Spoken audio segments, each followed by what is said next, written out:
Coming up on this episode, me and Dave stumble our way through a conversation about men's mental health. We are not professionals, but we are two men going through life and literally just talking about things from our perspective. So let's get into it.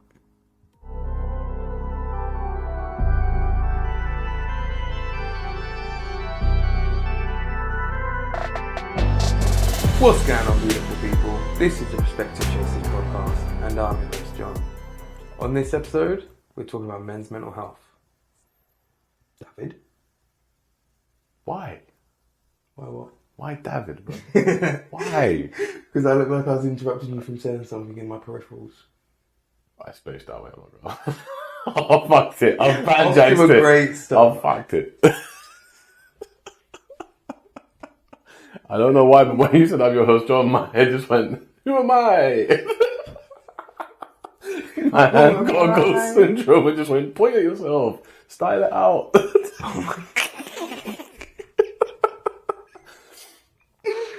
Welcome. Oh my gosh. Well, this is going to be a fun episode. So, David. No, let's roll with the punches.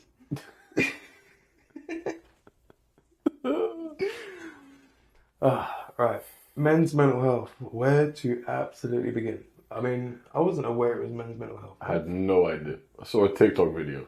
Saying it's Men's Mental Health Month, and I was like, come again? That's a thing? And I did not know it was this month. I mean, I guess I get the trifecta. I've got Father's Day, Men's Mental Health Month, and my birthday. I guess you can see why they put it on this month. They thought of you, didn't they? Yeah, mental part. Jordan, like, it is a massive thing. It's getting bigger and bigger. But it's going to be an interesting one to see actually what you think about the fact there's a month for men's mental health, because obviously you're going to have your own perspective on it and I'm going to have mine. But the thing is, for me, like, I think any of the kind of months, days, and everything is kind of moronic anyway. Mm-hmm. So, like, I suppose part of me is that kind of initial dismissal or whatever else, but it is something that people need to be aware of. I don't think it's something that should be confined to a month or whatever else. It should be something that you talk about at any point. Like I say, like, how many people are completely unaware that it's even a month, yet everybody knows it's a thing? Mm-hmm. What's the point in celebrating a month and da-da-da-da-da? Like, why post your... Like, why put everything on a back burner until that time? Why is it only okay to speak openly about it at that time? Like, if you're going through hardship, talk about it. Like, no matter where you are, no matter what you're going through, life is always going to have its ups and downs. Man, woman, child, whatever you are. I get that. I mean, that's a really good point about anything, right? Like, the months that we have, Black History Month, Pride Month, Men's Mental Health Month. I've obviously forgot a few others, but it essentially just says it's good for this month and then you forget about it, which isn't actually the way it should be in society, right? Communities are going to still be communities regardless of what month it is, right? Yeah. Like, if you celebrate Pride Month, you're still going to be you the other 11 months out of the year, right? Same if you're part of, if you're black. You're not going to think about your history just for 1 month, are you? It's going to carry on for the rest of the year, and it should, because you should embrace that when you live, right? The thing is, and obviously I'm not black and I'm not gay, but any kind of month or any kind of thing, it gives a tunnel vision to that topic. 100%. So when you're saying, like, cool, we're going to talk about it in this month or whatever else, it should be an open topic all year round. Mm. It shouldn't be, this is appropriate to talk about here, or we're going to spread awareness around this at this specific time. Mm-hmm. I think when you do that, it's because of normally negative connotations. It's because you want to... So there's a reason why there's a celebration every month of the year. You've got Mother's Day, Father's Day, Valentine's Day, Halloween, I said Father's Day. Easter, New Year's Day, Christmas. Thank you. Like, every month there's something. Every month there's a reason for people to spend money, something to push other things than the actual thing itself. They're not pushing the celebration in that time. Yeah. They're pushing the ideas, consumerism, this, that, and everything else. Yeah. So then when you're talking about mental health awareness or any type of awareness of anything, to consolidate it to a specific month or say we'll talk about this at that time, it's never going to be... that action in itself, it dismisses it. Yeah. Like, okay, yeah, well, we've assigned a time to that, so we'll talk about it then. Yeah, I think there's a bit of an irony about this because for me, when I sort of saw it as Mental Health Month, I had very little reaction to it. Like, it doesn't inspire me to suddenly open up or to suddenly change. You know what I mean? Like, if anything, it kind of annoys me slightly, which might be a weird reaction, but like, it's something I'm passionate about, man. Like, us dudes do tend to suffer, and if we suffer, we tend to just carry it ourselves and be like, it'll get better, right? And obviously, there's so many things that but coping mechanisms and all sorts, right? But why do we need a month dedicated to it? It's literally like we just said, right? This should be an all year round thing, right? And the reason why this becomes a big thing is it's just this big stigma that we just don't talk. But this is the thing. This is why my initial kind of like connotations or like initial like idea around it is like it's a band-aid over it. It's a painkiller to numb the voices that are saying like we've got a problem. Go, yeah, well, you've got June to talk about it. Get over it. So 100%. I mean, opposed to going like, okay, well, what's this ongoing thing? Like, not being funny. How many other things are going on in June? Like, not everywhere around the world is going to celebrate Men's Mental Health Month in June. Like, most people ain't even going to know about it. Nope. So, actually having a general awareness, you're going to help far more people. It's going to be far more less dismissive. And people with problems are actually going to feel heard. Opposed to going, well, we'll talk about it then. Or, oh yeah, well, we'll touch on men's mental health in this time of the year or at that time of the year. Or we'll touch on cancer at this time. Or we'll touch on the homeless problem at this time. It's literally just pushing the goalpost and plastering over the cracks. Yeah. Opposed to sometimes you have to let the problem become a problem so you deal with it. It's like... Yeah, but that in itself, I think, is an issue. Men and mental health is a problem. Yes. That's not being dealt with. It's at the point where you could probably say that it's on epidemic levels, right? The fact that it's last time I checked, second biggest killer. I think men like 18 to like 9 on up to 50 is suicide. But, okay. That's already a problem. It's already a statistic, right? Yes. Cancer is one of the biggest killers in the world. It's a problem that people are looking into. All right? Mental health is now in the same bracket. It's killing people, bro. You see my point? Yeah. That puts a whole different perspective on this. And that's the thing for me, like, maybe there's a positive to there being a whole month dedicated to it. Maybe it raises awareness, and maybe there's someone out there who gets inspired and starts championing this all year round. They become a bastion of this. You see what I'm saying? That's sheer fact that it's Mental Health Awareness Month has got us talking about it. So kudos to it there. But you see my point. So there is a good benefit to it. Maybe it takes a few people like us who are actually like, hey man, you know what? I'm actually really passionate about this. And actually, the biggest thing that I hope it does is makes people call their dudes and say, are you good? Because that actually might save someone from doing something stupid. Well, you might actually help someone who feel, there's no point. Like, I'm done. End of the road. Because it is that dark now. But that's the thing. I still think it would be far better for any one of these topics to be commonplace opposed to assigned a time. 100%. It's the whole idea of a month is because as much as it's all good having that positive connotation of, hey, we're inspiring people, we're going to put this at the forefront of people's minds. Hey, if it wasn't for that TikTok video, I still wouldn't know. So it's not exactly being promoted that much in the sense that I can see it. Okay, but then... Because I still haven't seen like an official promotion or anything like that for it, right? I haven't seen any kind of charities promoting or anything like that. So either this is just a really new thing, or it's just something that doesn't get spoken about, which in itself is then just a slap in the mouth anyways. Because you're going to give men this thing to say, hey, there's a beacon of hope, and then go, we're going to half-arse it anyways. We're not really going to kind of go nuts about this, which is it just further fuel for the fire for dudes to get up in themselves anyways, because that's a lot of the problems start from that anyways. See, there's a lot of talk of like therapy these days, and there is obviously a lot of talk of mental health in general. So I don't want to be like completely dismissive of efforts that are made out in the world to like combat some of these things. But more often than not, it is the fact of things are still running, so there's no problem. Like, how many people are running their car with an engine light on, but it still runs, so they're not taking it to the garage? That's the best analogy I can think about for men's mental health. The engine light is on for so many people, but the ship's still running. So I'm going to keep driving. And I'm guilty of it myself, probably more so than anybody. I'll burn the candle at every single end it's got. I'll go left, right, and middle. Let's go, mofo. Like, no matter what it is, I'll push myself to it. And is it because I'm a man or whatever else? Well, no, it's because I'm John. But it's far less acceptable for you to show that weakness and show that your failures affect you when you are a man.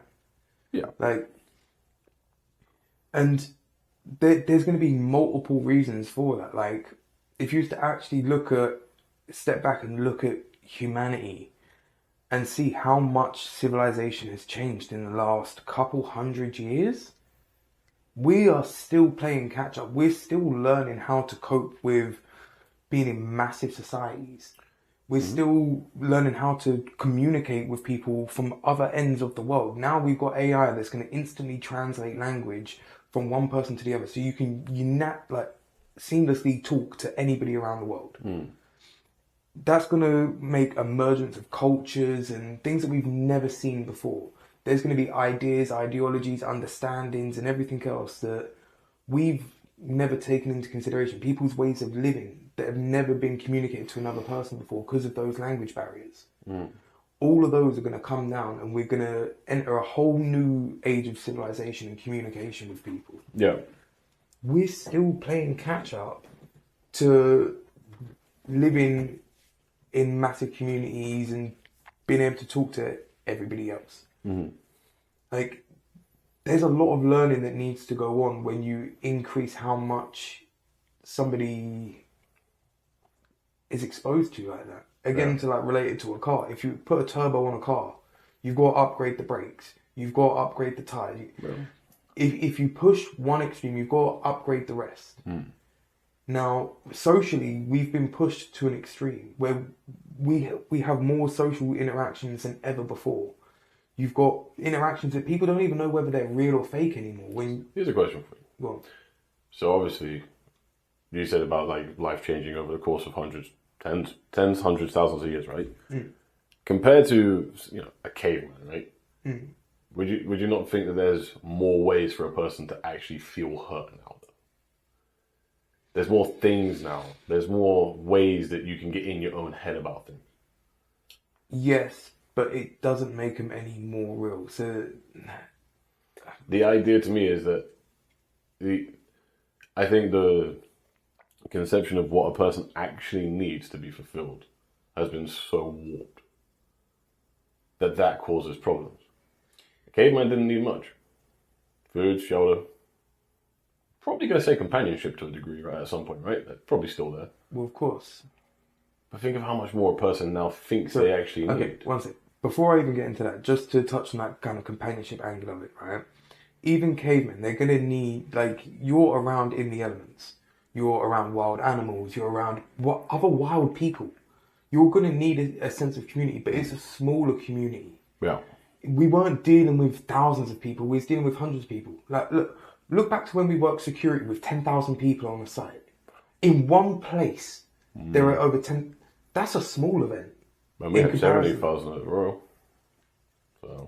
So this is the thing. So the amount of people that we interact with now, there's far more. Our ways of interacting, like I say, the types of people that can interact. That you have two different people that have come up with Western and Eastern cultures all of their life, and then you have them have a conversation. The two different perspectives and understandings they'll have of life, the world, the afterlife, relationships, they're completely different. Yeah. Just different places in the world. So now when you're dialing the clock back to a simpler time, yes, hunter-gatherers, they're still going to need somebody to stay awake to watch if any animals are coming into the camp to steal the food. They're still going to need somebody to protect the village while they go out hunting and gathering food, this, that, and everything. But there's still a need for that sense of community. It's just the amount of community. Like I say, that dial's been turned up to 1,000. We've been put on turbo. Yeah. But our brakes haven't been upgraded. Very true. So now people are interacting with more people than ever before, but they don't know how to deal with those interactions. So now take into consideration the ideas of like anxiety and everything else back in hunter-gatherer times. When you got to a point where you was hungry, you was getting cold, this, that, and everything else, your anxiety levels would increase. There would be a need for action. You would take action. You would go get your food. You would fortify your house or whatever it is. You come back, your anxiety levels would go back down. Nowadays, people have a 4-year lease. They've got a 35-year mortgage. They've got kids. They've got this. They've got that. When's that anxiety level coming down? Because that event isn't ending. So now you've got all of these people interacting on a hyper speed network that don't have the tools to put the brakes on or manage each interaction or deal with like. But even as mates, if we text each other, we can misconstrue the tone of another's text. 100%. Now, to complete strangers, and that's our level of communication to people around the world. And then somebody's taking that personally. So yeah, overall, you've got more things to spike your anxiety. Your anxiety, your stress levels and everything else are going to be naturally higher overall all the time. Yeah. But it's not a case of we can't deal with them. It's a case of people don't have the tools or they're taking certain things more seriously than others. Yeah, I think that's a really good point. The anxiety method or sort of analogy you come up with is spot on. Because one of the biggest things, and I speak from my own experience, right, is if I feel like my head is gone or if I'm feeling low, there's normally telltale signs. Now, the first thing my brain will do with me, and again, I'm speaking from my own experience, everyone's is going to be slightly different, or maybe it's exactly the same, I don't know. But my head will immediately say, something's not right. It won't give me the answer for what's wrong, but it will tell me I'm not right. I'm not balanced. Yeah, there is an imbalance in there right now. We're not comfortable. But I'm not going to tell you why. And that's just probably a little blockage between myself, right? Or I just don't maybe want to accept what's wrong, whatever it is, right? Let me interject quickly. How long do you spend listening? Very good question. Honestly, it depends on what I'm doing. Because if I'm in the middle of working, I ain't got time to listen. Painkillers, whatever it is, ignore the problem, let's go. I've got things to do. And this is what I say with men driving with their engine light on. You ain't got time for that. No, 100%. But this is the big thing, right? How much of that negative feeling can be cured pretty quickly? I'm not saying it's all going to go away, right? And I'm not saying that all your problems are going to be solved. I'm not saying that everything is going to be sunshine and rainbows within the first 5 minutes, right? Some things are severe. Some things are just incredibly tough and rough and savage, and it's going to take a long time, right? It's all situational. Of course, and again, everyone's situation is different, right? Everyone has been on whatever ends of the spectrum they wanted to be on, right? Even between you and myself. Very different upbringings, very different backgrounds, very different levels of all sorts of things. Different levels of hardships, different levels of traumas, different levels of emotional experiences, heartbreaks, God knows what else. They're all different because they're all yours. No one else can have them. You see what I'm saying? You could be two really, really close bros who have both had a heartbreak, but they're different. Yours isn't mine.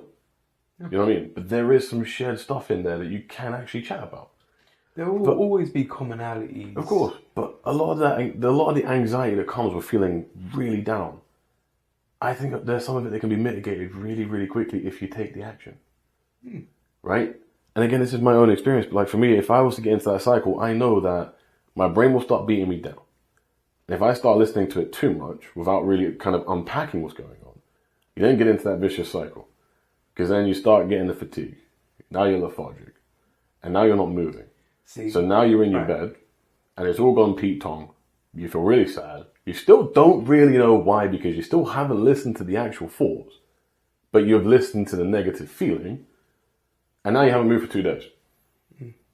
Whereas on those days, even if I start to feel that lethargy because I know that I'm getting down, the first thing I tend to do is move.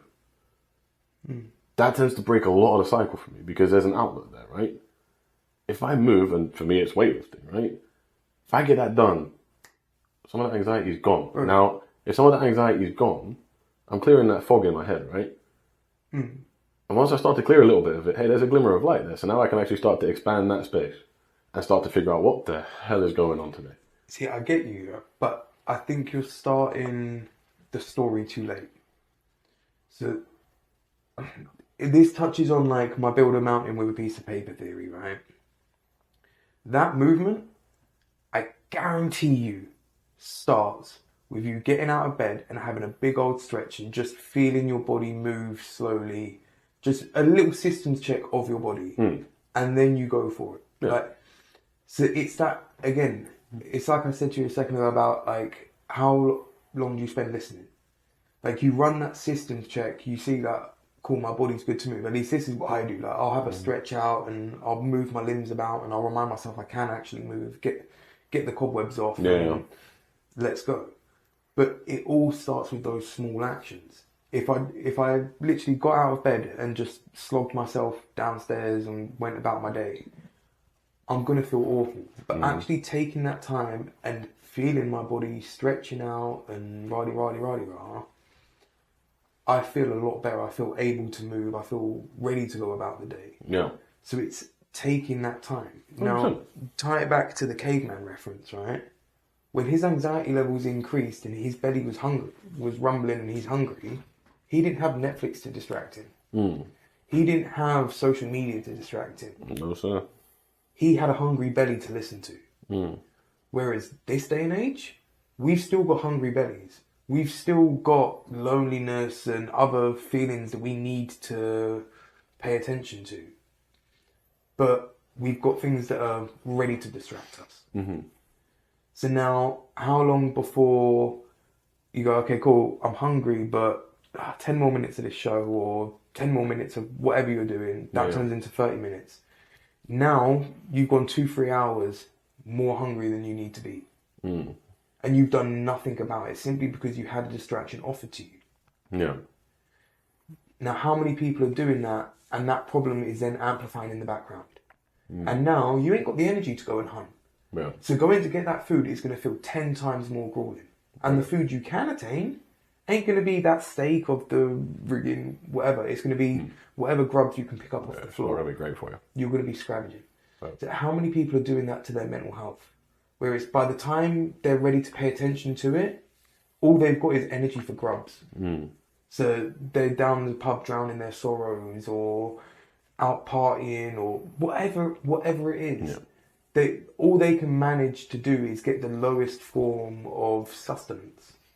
And when you talk about your mental health, that's a bleak outlook. Properly bleak. I think there's a lot of stigmas around it, right?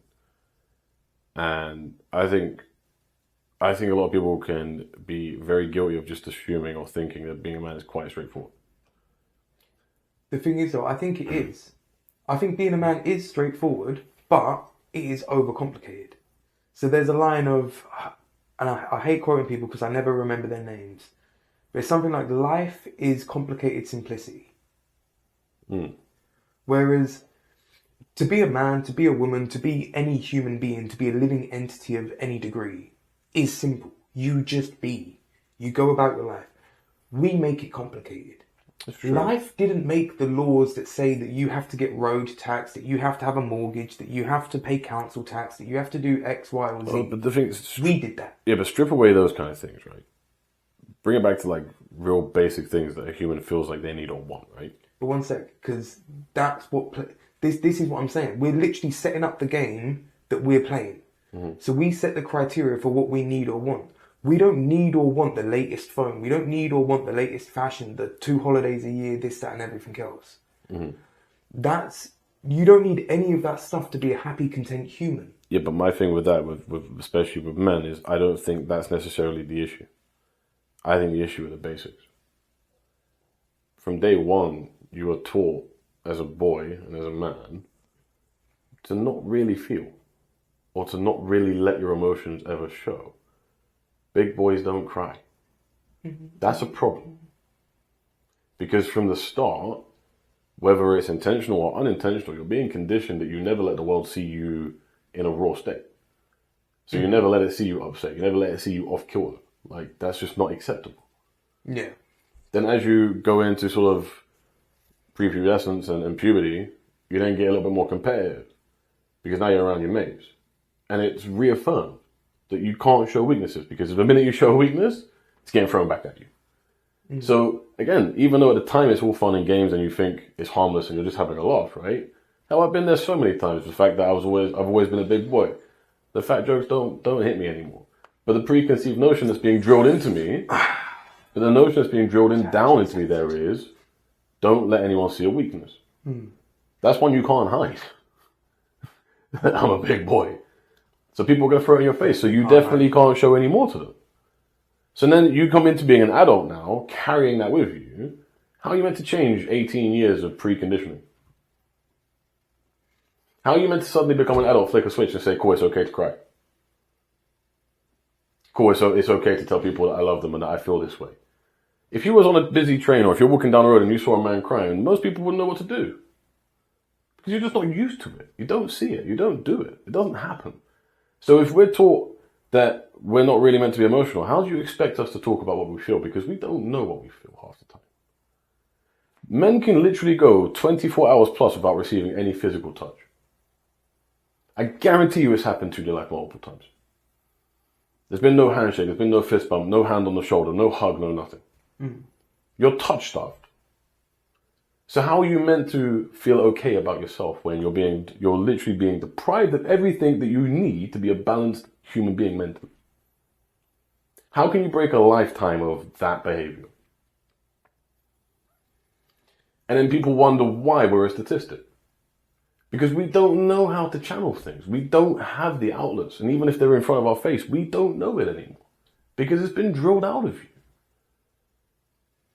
you. How many times, even the basic things, right? Basic feelings. When you start feeling for people, right? Whatever you're into, whether you're straight or whatever, right? When you get in your feels about someone, how many times do you feel embarrassed to tell someone about it? Because, it's a weakness. You get your head spun by a woman. That's natural. That should be a fun thing that you actually tell your mates, man. That should be conversation that you want to talk about. I like this about them. I like that about them.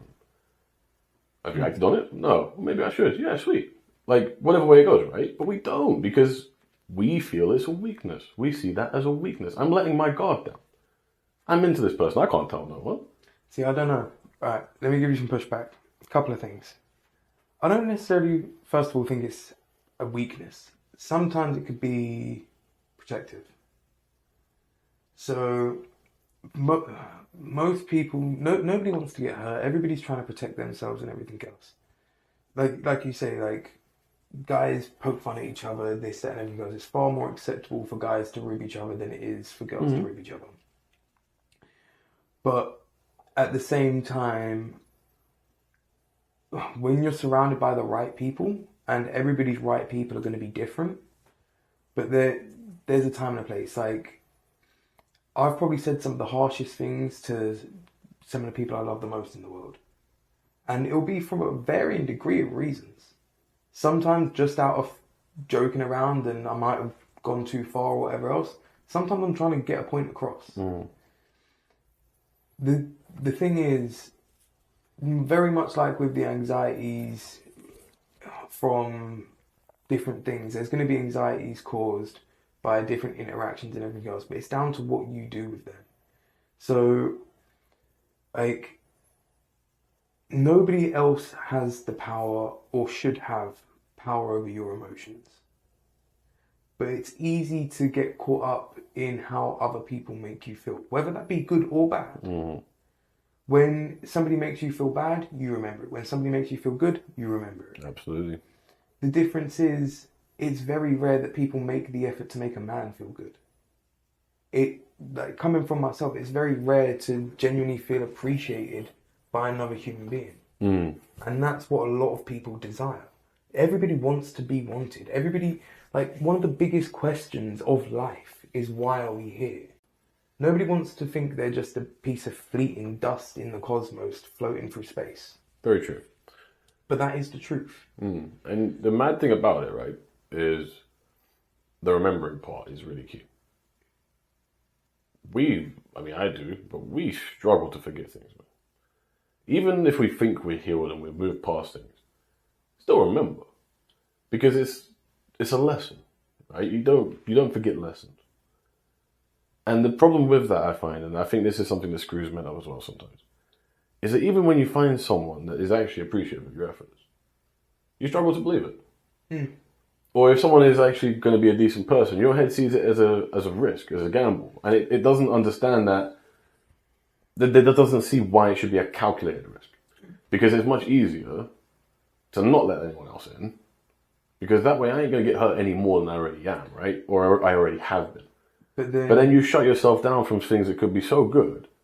Whether it's a romantic thing or you have a really good friend here, or whatever it is. You find yourself going, nah, I've made that mistake before. Because everything's a gamble. But the problem is, it was always going to be a gamble anyways, whether you got hurt previously or not.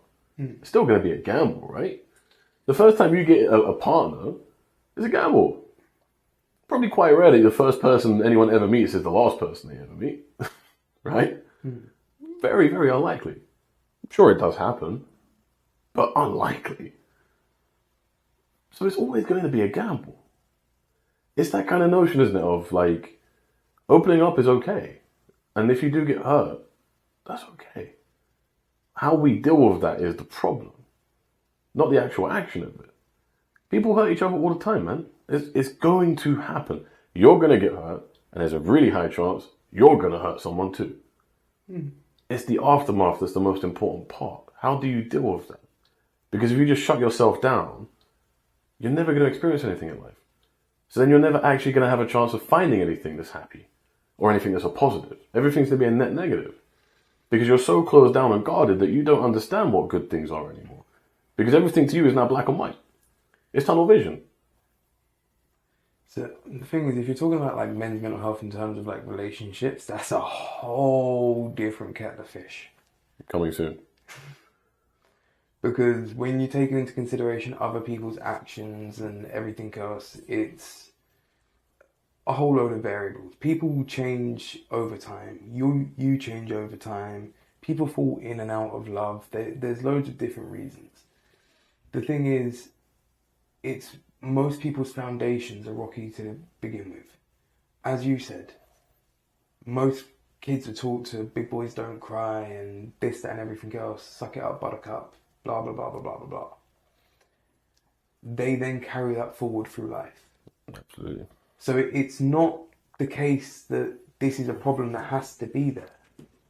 It's a case that there is a problem, and that problem is a result of a lack of attention or a lack of development of communication.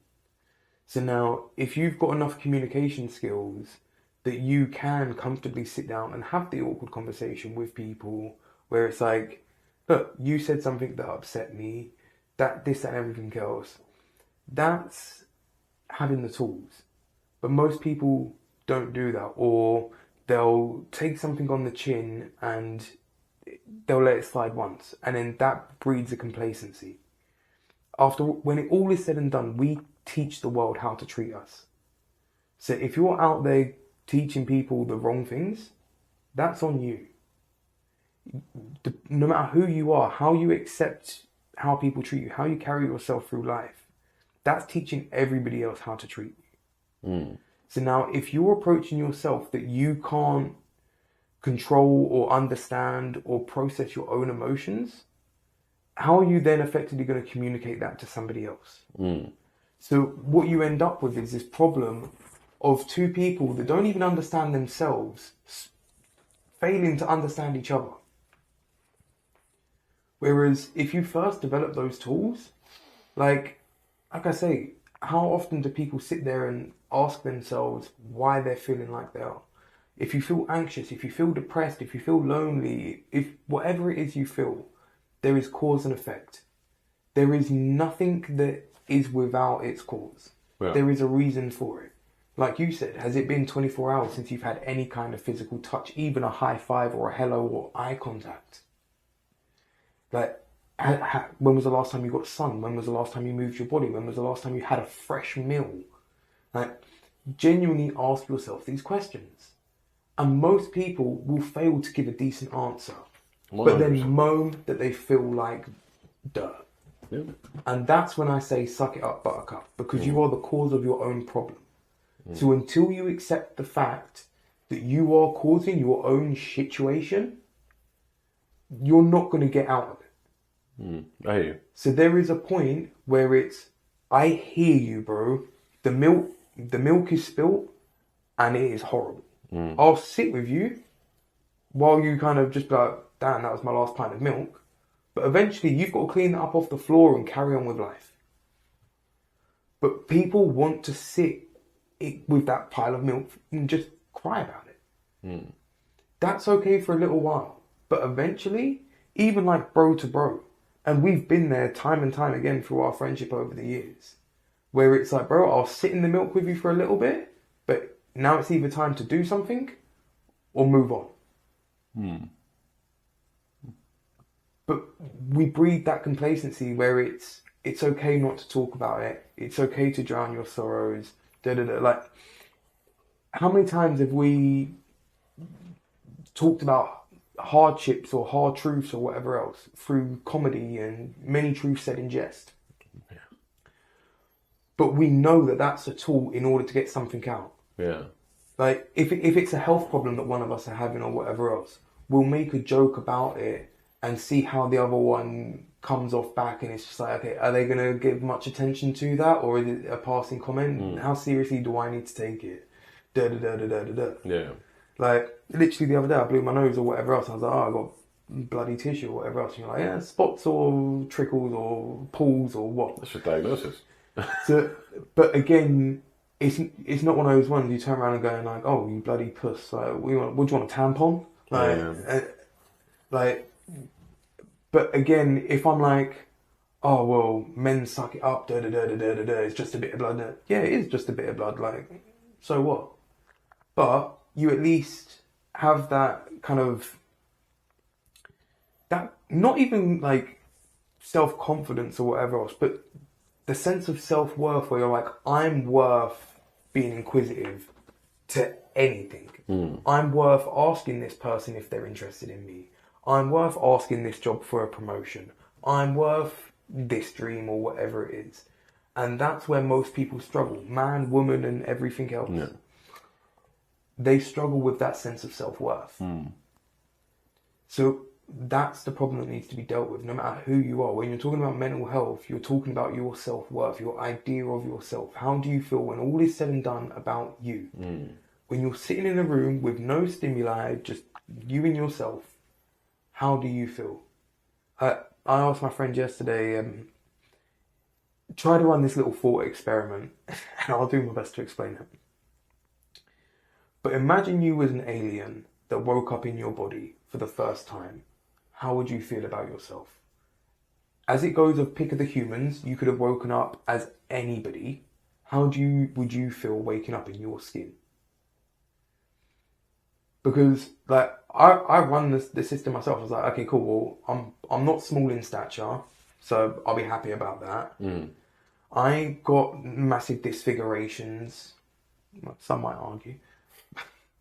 But like, I've got no anomalies that I'm like, I hate this about myself or whatever else. So if I was a random alien or whatever else dropping into the body of John, I'd be fairly happy with myself. I have very few problems with myself that can't be sorted out through effort. Yeah. Not everybody's going to be able to say that. How many people are going to be like, I would hate to wake up in this body? For varying reasons. I'd hate to wake up in this life or this situation or looking like this or feeling like this or whatever it is. Yeah. There's going to be varying degrees for everybody. But the truth of the matter is, no matter what that shell is, that's your shell. True. That's your vehicle to move around this earth in. So you have to learn to take care of it, listen to it, build the tools. But the thing is, when you've got so many distractions, There's so many options other than building the tools. Them roads are far easier. Humans are lazy. Right? We want that path of least resistance. True. So now if you're telling me, do I have to feel something or can I be distracted by X, Y, or Z? More often than not, somebody's going to be distracted. Yeah. Once that distraction's over, that problem's still there. True. Opposed to if you stand there and go, it's horrible, but I'm going to do it. It's like anything, right? We could title this episode 10 Minutes to Perfect Mental Health and it would get more views. But that's not the reality of it. If you title this 10 Years to Perfect Mental Health, it's going to get next to no views. But it's the right choice. But that's the thing. People want the quick road. People want the painkiller so they can go on with the rest of their day. Yeah. People want the quick fix, but unfortunately the quick fix isn't the answer. But there are many people that profit off of selling the quick fix. Correct. And then people end up disappointed. So then they end up in this perpetual cycle of somebody sold me a solution, the solution didn't work, so now I go back to the drawing board. Do I feel like I've got to start from square one again and start on the journey and go the long way to actually getting mental stability and structure and developing the tools? Or do I look for the next quick fix that's going to get me there quicker? And they get stuck in this cycle of looking for the quick fix, looking for the one conversation that's going to put everything in place, the one medicine, the one this, the one that, when that's not how it works. Like, I've been through many milestones in my life, good and bad at this point. There are many more that I'm going to face. Yes, sir. My uppiest ups ain't always going to be my uppiest ups. My downiest downs ain't going to be my downiest downs. Like, no matter which way you look at it, life is always going to give you new experiences. 100%. And you know what? That's a really good thing. High chance that at this point, there's going to be people who are doom scrolling and find this. And it brings a really good chance to say, things will be okay. Things can be okay. We'll be alright. But just remember that just remember that the algorithm is gonna prey on how you feel sometimes. And boy, I've had that happen to me a few times recently, man. I will scroll, I'll see something that kind of resonates in my brain, and then all of a sudden, it's overtaken by those kind of videos. And it's gonna happen. But the thing you need to realize is, again, there's severe ends of this spectrum. I get it. But getting help is okay. And respectable, quite frankly. If you feel like you need to go talk to someone, go talk to someone. If you feel like that person needs to be a professional, go and do it. Don't be an idiot. Don't be a hero. Actually go and get the help you need if you need it. If you have a really good friendship circle, talk to them. If you've got family that have got your back, talk to them. Like, it's okay. And it's okay whether you understand how you feel or if you don't. You've just got to find your way to express that. But also, don't be afraid of trying to just get back on with your basics. You know, ask yourself if you're moving. You don't have to be deadlifting 250 kilos, but go for a walk. Your mood will probably improve. Because you're actually going to go get some air. You're going to go get some sunshine, or maybe get hit in the face with rain. Either way, you're going to feel alive. And that's what you need. This is the thing, though. That's a small move, and people don't believe small moves will cure their problems. But that's what I'm saying. This kind of like my closing thought on it, really. It's kind of my closing thoughts on it, really. It's just, you need to master yourself before anything else, right? Things will come to you. But if you don't work on yourself, nothing's going to come to you. Because you're going to be another stat. So actually take the steps to try and avoid that. Talk to people. Find an outlet. Move. Actually pay attention to what you're putting into your body. You will probably find that you start to feel a little bit better about yourself and how you're doing things. And you'll find that your outlook, whether you realize it or not, will change. And people's perception of you will change because you'll actually come across as a more positive person. Learn to be self-reliant, but not to the point that you don't want or need anything else in this world. But learn to actually master yourself. Move, talk, breathe. Sit with your thoughts for a minute. Even if they're scary, man, sit with them, understand them, get to know yourself. Go and do small things. Go and watch a sunset. Go and watch a sunrise. Invigorate you to a degree. And that's what you need, right? You need that kind of lifeline just to keep moving. And that's the best thing, man. I mean, the biggest thing I think a lot of people need to understand before you even get to talking to people about your feelings is it's okay to feel however it is you're feeling. But again, listen to it. It's okay whether you feel good, bad, whatever it is. But listen to it and understand why. Because if you feel good and you listen to that and you understand why you feel good, it's easier to replicate. If you listen and you understand why you feel bad, that's easy to nullify. So actually taking the time to be attentive. But these days, you're bombarded with distractions. So everybody, time and time again, like I said, that if hunter-gatherers had Netflix, we probably would never have got here. Because they wouldn't have gone out foraging for food. Oh no. They didn't have supermarkets and Uber Eats and God knows what else. So we get complacent. But we can't be complacent when it comes to our mental health, when it comes to our health in general. Because we're the only ones that are going to suffer. But so many people manage to skate by that they're okay with that suffering because it works. Like I say, the engine light's on, but the car's still driving. So guess what? We've got to go to work. Yeah. And that's so many people's mentality. And it's unfortunate, but you have to learn your way out of that slowly. You have to understand, first of all, that it's okay to feel those things and to sit with them.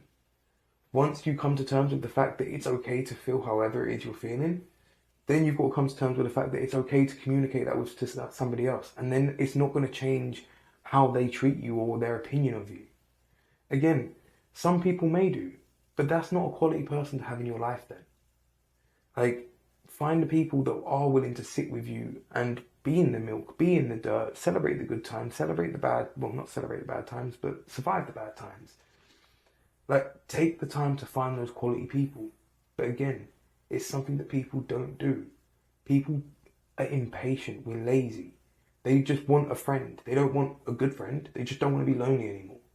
Opposed to passing by 10 people that are going to be bad friends and then they spend a year alone as a result, but then they find one friend that's lifelong. Like what, we met when we was 20? We've known each other nearly a decade. Like, I had no idea of you for over half of my life. But then you're my best mate. Yeah. So you never know where that's going to come. We could roll it forward another 10 years. You could move to Australia and I might have another best mate and you might have another best mate. Like, life forever moves and evolves.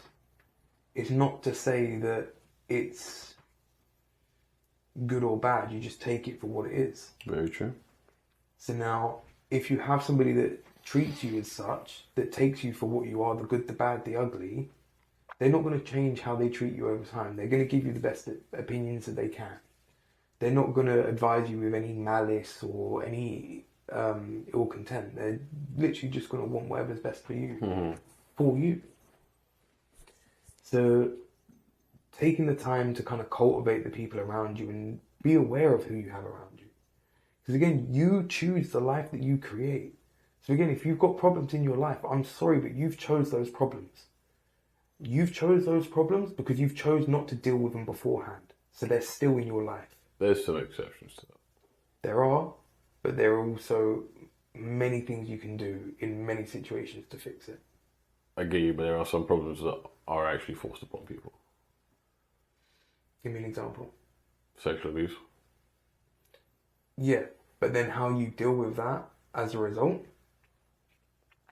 I get you, but again, like, for a lot of things, I would say you're not wrong. But there are going to be a lot of things also in the world where that's not quite right, and people are going to have to find their coping mechanisms before they can even start to begin to find help.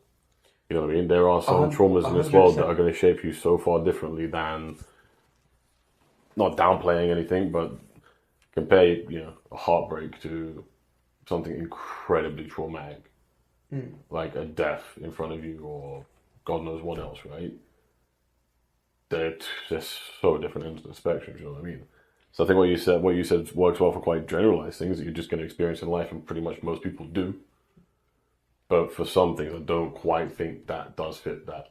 100%, bro. And there's always going to be exceptions. But at the same time, no matter what has happened to you, no matter how traumatic, once it is over, it is in your past. You're no longer experiencing it. Then having the tools to cope with that and deal with that and everything else, that's how you move past it. Like, no matter what you go through in your life, and again, there are extreme things that happen to people, but what you carry through your life is down to you. Mm-hmm. Now, there are going to be things that are very traumatic that happen to people, but that event lasts however long it lasts. Like, you can only ever experience the moment once. Let's take another example that's going to be a bit easier to talk about. Let's say you got in a really serious fight or whatever else, and then you're really flinchy as a result of that fight. Every time you're around people or whatever else, you're a lot more hesitant. You think somebody's going to jump you and beat you up or whatever else. There's going to come a time where you have to cross that bridge, where you understand that was that person's actions, and that's not everybody's actions. No matter what situation it is, you have to understand that situation was that situation, and it's you choose to carry it through life. Like, unless you choose to confront what happened and accept what happened for what it is, again, when you go through something traumatic, you can't avoid it. There's no, it didn't happen. It happened. You might be able to suppress the memories or convince yourself it didn't happen or alter your memories or whatever else. But when something traumatic happens, you have to cross that bridge in your head to get over it. To move past it, you have to accept it for what it is. It doesn't mean it's nice, but it still has to happen. You have to accept it happened, and you have to then use that acceptance to move past it. No matter what it is. If you was in a severe car accident, unless you can accept that you was actually in a bad accident and you was severely injured, you'll never be able to begin your road to recovery because you wouldn't treat yourself as if you're injured. Sure. So you have to first accept what happened to you in order to move past it, no matter what it is. And that is going to be incredibly traumatic for some people and incredibly difficult for some people. But it doesn't make it any less true.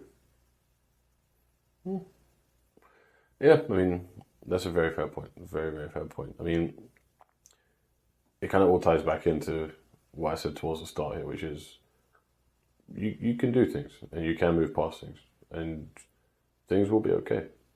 But you've got to actually put things in place for them to be okay. If you stop moving and you give up and you stop trying and you lose hope, it goes back to that same thing, right? Look, It's the inevitable is statistic. And it's such a grim term to use, I know, but it feels matter of fact in a way, you know what I mean? Whereas if you put those foundations in place to keep the train rolling, you're going to find your way. there are so many tricks and so many things and practices that you can do in order to help yourself. But to start doing them, you first need to believe that you stand a chance in helping yourself. Absolutely. Now, if you're dealing with something, if you need to get something off your chest, sometimes simply talking out loud to yourself, simply saying the words, like, if you're feeling down, if you're feeling sad, if you're feeling heartbroken or whatever, saying I feel hurt or I'm upset or whatever else, like actually vocalizing it, like even writing it down as an extension to that. But get it out. Okay, that is a step in acceptance because you're allowing it to materialize. You're accepting there is a problem. You're expressing it, and that kind of that action of expressing how you feel helps you to process it. Yeah. But again, so many people convince themselves, one, that such a small action isn't going to have an effect. And two, a lot of people struggle with the self-worth to take the action for themselves. True. Now, how many people are willing to put in the effort for somebody else opposed to themselves? I'll put my hands up straight away and say I would cook a better meal for somebody else than I ever would if I'm eating alone. 100%. How many people are doing that to their life? It's easier to love someone else than it is to be kind to yourself. It's one of my favorite song lyrics because it's so goddamn accurate. Bearing in mind how strong a word love is and how basic a word kind is, by the way, puts that into perspective so beautifully. It's easier to love someone than it is to just be kind to yourself for a day. It's mad. Like, yeah, man. Yeah. The key thing to remember, man, as well is, it's reaffirmed by there's so much crap online about do this, you'll feel better. Do this. Basic movement will release endorphins. What do endorphins do? They're happy chemicals. They make you feel better. They make you feel good for a second. That 1 second is enough to get you to 5 seconds, to get you to 5 minutes, to 5 years. So you rolling out the basics in itself is absolutely balmy. Dude, I remember a few months ago, man. You know me, I don't walk, man. I don't like walking. I definitely don't run. There was a couple months ago where I woke up randomly on one of my days off, was like, don't feel great. I went straight out and started walking. I walked about 6 or 7K in the end. Yeah, I felt great. See, this is the thing. So again, to tie it back to like the car analogy and everything else, right? Vroom, vroom. If the engine light's on, if the engine light's been on for a day, you might just need to top up the oil. Now, if you've ignored the engine light for a month, you might need to top up the oil and change a belt. If you've been ignoring that engine light for a year, you might need to change the piston rings, change a couple of gaskets, do a full oil. Like, the amount you need to then attend to gets longer and longer and longer. So when you're doing that mentally, that road up to getting back to stable, to getting back to feeling good, gets longer and longer and longer. It's also how long do you let it go before it's irreparable? How long before it breaks? How long before it breaks and it's a catastrophe at that point? How long before you have to write it off? And there's statistics for it. Do you see my point? And you talk about cars and writing it off as a car. You can't write off a human. That's not reversible. There's no changing that. You don't just get a replacement. So how long are you going to leave it before you burn out? How many times are you going to work? How many times are you going to keep working through burnout before you recognize that there is a problem? And the problem could be all sorts of things, but it all starts with you addressing the problem. But this is the thing. So now, when you've been neglecting that car for a year, addressing that problem is a laundry list of stuff to do. It is the fact that you've got to change the oil and everything else, but you have to start that process and you have to do things in an order. And by doing that, it's a long process. It takes time. You're building things up slowly. And it is a long road. And when you feel like rubbish, when your car engine seized, it's not going nowhere. So you need to get it towed. That means you've got to phone a friend. Yep. That's a hard thing to say, I need help. Brother, come tow me. I just had flashbacks to that time I towed you. Oh, I did need help that day. That was so funny.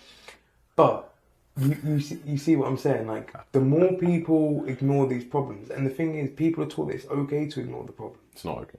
But the thing is, you're ignoring yourself. You're dismissing yourself. And that's never okay. So the one thing I've learned as I've started getting older, and it's dawning on me more and more, it's not okay to ignore yourself, man. Bro, if anything, to me, that's a cardinal sin. The thing is, everything has its time and a place. So there's a time where you need to say, like say you've got things playing on your mind or whatever else, and you're like, yeah, buddy, you've got work to do, finish up work or whatever else, and then think. I get that. You've got to make sure you make the time. But when you finish your job, and you go home, and you lay down and go to sleep, it's no longer acceptable to ignore yourself. And that's the habit that I'm trying to get myself into now. Like, why am I going to leave it longer than that? If I've finished my task, and I now have time, why are we still ignoring the problem? But this is the thing. Because at that point, for me personally, I'm not as applying this to everyone, but for me, I'm now running away from it. Because I've got the time to address it. I'm in my room chilling. I've got no work. I'm just watching crap. If I'm just watching crap, I'm distracted.